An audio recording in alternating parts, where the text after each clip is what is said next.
विधायक से बात करने की कोशिश सबसे बात कर रखी क्या है। कहा उन्होंने? उन्होंने कहा हम नहीं कुछ कर सकते, सबों ने हाथ खड़े कर रखे हैं। वोट मांगने के लिए तो यहाँ आ जाते हैं। हमारी तीसरी चौथी पीढ़ी चल रही है यहाँ पे, हमारी तीसरी चौथी पीढ़ी चल रही है।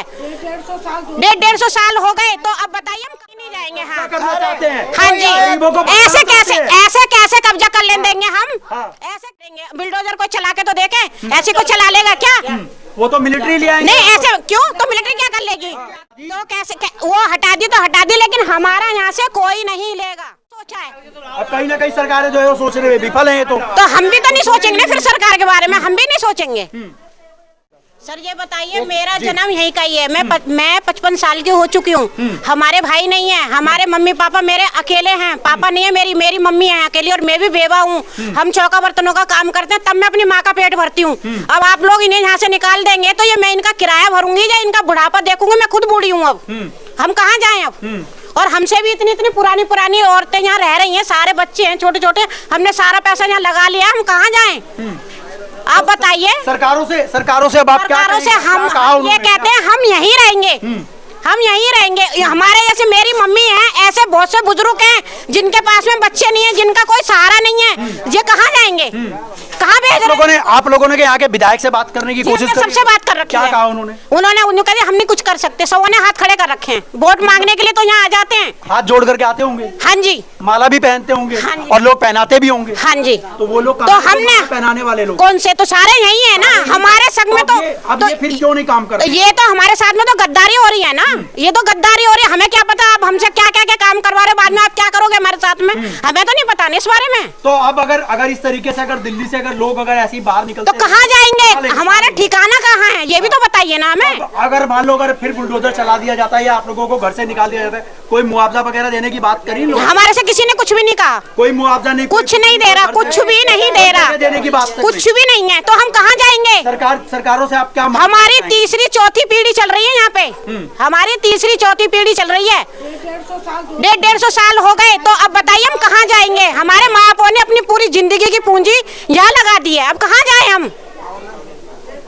और क्या कहना चाहेंगे? पानी वगैरह सब आता है यहाँ पे? पानी वगैरह आता है वगैरह सब कुछ? हाँ जी, सब कुछ है। हम मीटर हमारी मम्मी के नाम से, आपके नाम से है? हाँ जी। आधार कार्ड भी आपका? सब हमारा है, सारा कुछ है। क्यों निकाल तो हम क्यों जाएं? हम कहीं नहीं जाएंगे, हम कहीं नहीं जाएंगे, हम कहीं नहीं जाएंगे। हाँ करना चाहते हैं? हाँ जी, ऐसे कैसे कब्जा कर ले देंगे हम?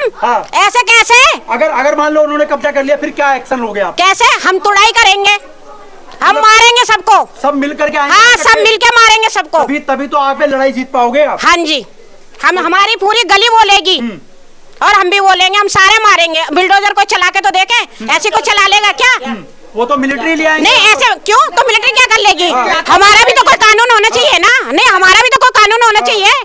कानून अब मानता का है कोई नेता? क्यों नहीं मानेगा? क्यों नहीं मानेगा? माननी पड़ेगी, मानना पड़ेगा। संसद में से तो, विधानसभा में से तो अम्बेडकर जी की मूर्ति हटा दी। तो कैसे वो हटा दी, लेकिन हमारा यहाँ से कोई नहीं लेगा। हाँ, मतलब वो मूर्ति है, वो बड़े लोग हैं, हमें गरीब आदमी, हमें भी कानून आते हैं। बिल्कुल, ये बात बिल्कुल सही कही है। मैं आप लोगों को बता दूं, देखिए, अमीरों को या मूर्ति की बात वो एक अलग की बात रही, लेकिन यहाँ पर गरीबों को जिन्होंने घर बसाया है, ये वही सरकारें थी, चाहे वो 70 साल से राज कर रही हों, लेकिन वो कांग्रेस का राज्य था या बीजेपी का था, ये एक अलग चीज़ है, राजनीति एक अलग चीज़ है। लेकिन यहाँ पर जो है वो गरीबों के लिए जो है वो सोचने वाली आखिर में जो सरकारें अब इस समय बनी हुई है, भारतीय जनता पार्टी जो कि हिंदू के बारे में सोचती है, हिंदू के बारे में सोचती है, गरीबों के बारे में नहीं है, हमारे ही बुजुर्ग के लिए नहीं है। और भी यहाँ पे ऐसे बेचारे बुजुर्ग हैं जिनका कोई सहारा नहीं है, उनके लिए क्या सोचा है? अब कहीं ना कहीं सरकारें जो है वो सोच रहे हैं विफल है ये तो हम भी तो नहीं सोचेंगे ना फिर सरकार के बारे में, हम भी नहीं सोचेंगे, हम भी नहीं सोचेंगे। लेकिन वोट आएगा तो फिर वोट देने दो। हम नहीं देंगे, अब नहीं देंगे।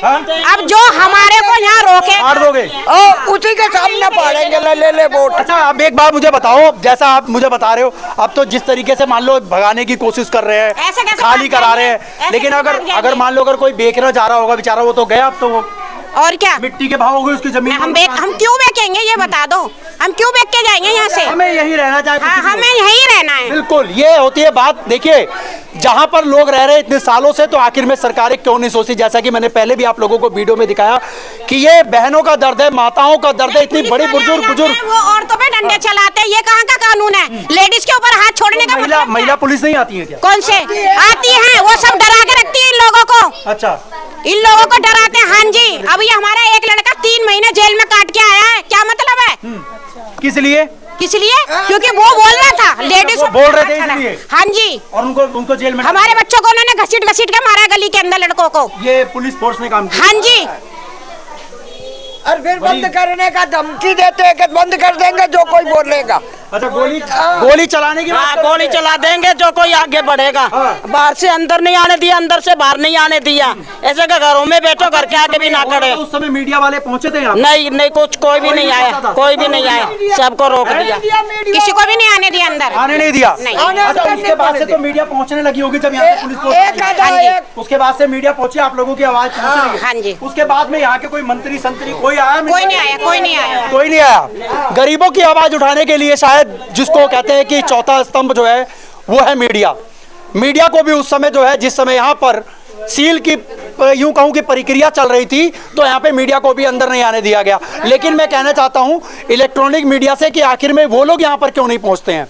वो लोग भी तो पहुंचिए, वो लोग भी तो पहुंचिए। बढ़ने नहीं दिया बाहर से। मैं कहा आज तुम आए दूसरे दिन, तो कल क्यों नहीं आए? कह रहे हमें आने नहीं दिया, इसलिए नहीं आए।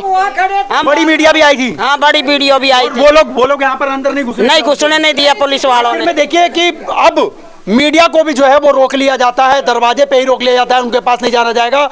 यहाँ तक कि वो लोग रजिस्ट्रेशन है, हमारा भी रजिस्ट्रेशन है, और बगैर रजिस्ट्रेशन के कोई भी काम नहीं करता। जो कि हम लोगों का जो मीडिया है वो हम लोग रजिस्ट्रेशन इसलिए करा करके रखते हैं, अपना आई कार्ड इसलिए रखते हैं ताकि हम लोगों को जो है वो रोका ना जाए और हम लोग वहाँ की गतिविधियों को जो है वो लगातार आप लोगों तक पहुँचाएं। लेकिन अब ऐसा प्रशासन या शासन के द्वारा जो है मीडिया को भी रोक लिया जाता है। आखिर में ये कहाँ तक सही है और ये कहाँ तक नहीं? आप लोग जितना समझते हैं कि लोकतंत्र की कहीं ना कहीं हत्या करी जा रही है, और अगर इस तरीके से अगर लोकतंत्र की हत्या होती रहेगी या उसका यूं कहूं कि गला घोटा जाएगा, तो आखिर में इन गरीबों की और इन लोगों की आवाज़ को उठाने वाला जो चौथा स्तंभ मीडिया है, इसको किस तरीके से लोग सोचेंगे। और कहीं ना कहीं जिस तरीके से लोग कहते हैं कि ये मीडिया जो है वो गोदी मीडिया है, ये गोदी मीडिया नहीं, ये वो लोग हैं जो आप लोगों की आवाज़ को उन महकमे तक पहुंचाते हैं, उन लोगों तक पहुंचाते हैं, चाहे वो प्रधानमंत्री हो, चाहे वो राष्ट्रपति हो, चाहे वो संसद के अंदर में बैठे हुए हर एक मंत्री है, उन तक वीडियो पहुंचती है ताकि इन लोगों की आवाज़ उन तक पहुंचे और इनके ऊपर में कहीं ना कहीं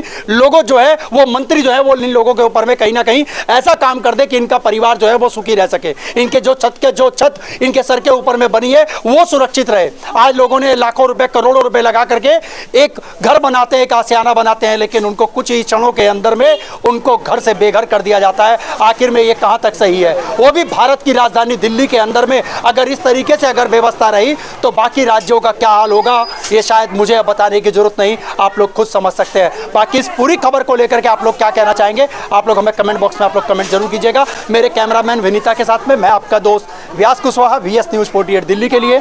जय हिंद, जय भारत।